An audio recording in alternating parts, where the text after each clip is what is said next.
Good morning po sa ating lahat. Ayan. For today's video, magagagawa po tayo ng fruit shake. Ito po, alam niyo po, pag tayo ay masipag lang mamalengke, yung medyo mapagod lang talaga at napakainit, makakabili po tayo ng mura katulad po nito. Dito po kasi sa Pasig, hindi po pagputag-putas talaga, makakabili ka talaga ng murang prutas. Basta masipag lang po tayong maghanap. So, ayun. So, ito pong aking mango. Nabili ko lang po ito ng ito. 4 na piraso po siya. Nabili ko lang po siya ng 15 pesos. Doon po sa suki ko. Yan po. 15 pesos. Gagawin ko po natin shake. Tapos po nakabili po ako ng papaya.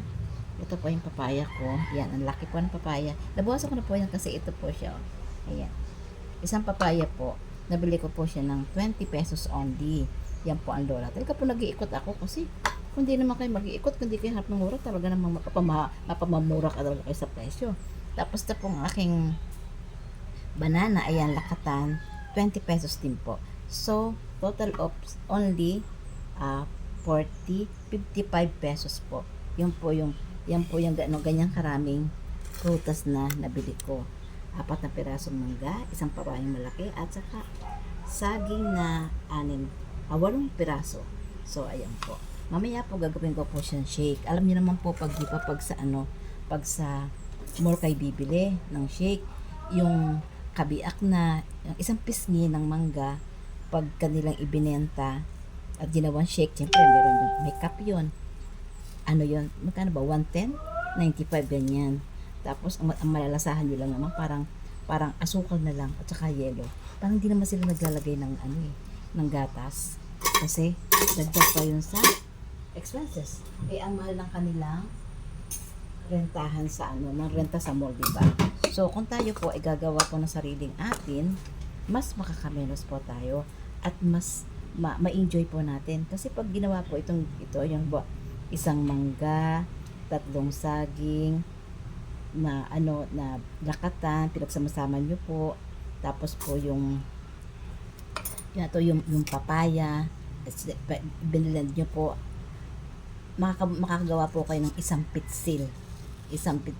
litro na fruit shake na hindi na masarap pa po, hindi pa po siya malabnaw.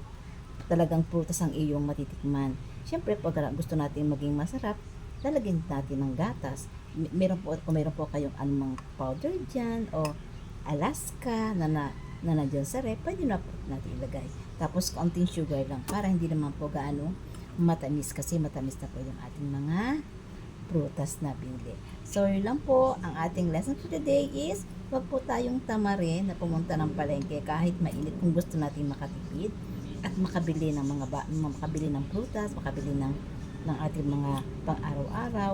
Wag po natin katamarahin papunta sa palengke kasi kung dito lang sa amin ako bibili, naku po, baka yung po aking 60 pesos saging lang ang bibili ko.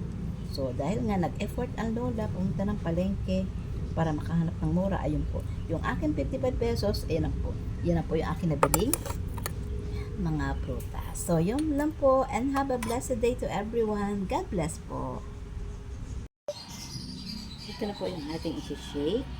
Mix na po siya yung mango, yung banana, and papaya.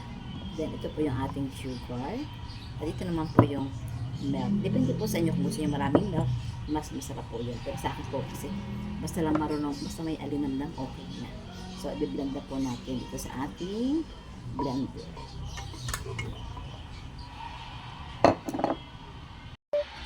Ito na po ang ating finished product ng ating fruit shake. So, ayan po. Tikman na po natin kung anong lasa.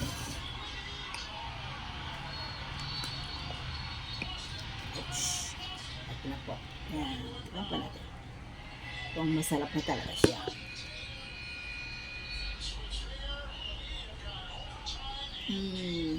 Yummy. Pwede po niyong dagdagan ng tubig kung gusto niyo kasi medyo po matamis siya at saka masyadong matapang pa. So, pwede pa siyang dumami. So, yun lang po, and have a blessed day again.